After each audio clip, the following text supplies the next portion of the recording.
कि ईद उल फितर ਦੀਆਂ खुशियां पूरे पाकिस्तान ਵਿੱਚ बड़े जोशो खरोश ਨਾਲ ਮਨਾਈਆਂ ਜਾ ਰਹੀਆਂ ਨੇ। ਲਾਹੌਰੀ ईद ਮਨਾਉਣ ਲਈ ਤਫਰੀਹੀ ਮਕਾਮਾਤ ਦਾ ਰੁਖ ਕਰਨ ਲੱਗ ਪਏ ਨੇ। ਲਾਹੌਰ ਦਾ ਚਿੜੀਆ ਘਰ ਵੀ ਸ਼ਹਿਰੀਆਂ ਦੀ ਤਵੱਜੋ ਦਾ ਮਰਕਜ਼ ਬਣਿਆ ਹੋਇਆ ਹੈ।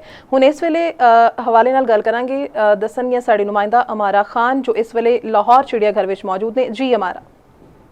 जी बिल्कुल, पूरे पाकिस्तान की तरह लाहौर में ईद उल फितर बड़े ही जोशो जज्बे नाल मनाई जा रही है। लाहौर के जिन्ने भी तफरीही मुकामात है उत्थे लाहौरी नाश्ता करने तो बाद अपनी फैमिलीज़ के हमरा इत्थे ईद मनान ते जो मुख्तलिफ एक्टिविटीज़ है वो करने वास्ते इत्थे लाहौर में मौजूद ने।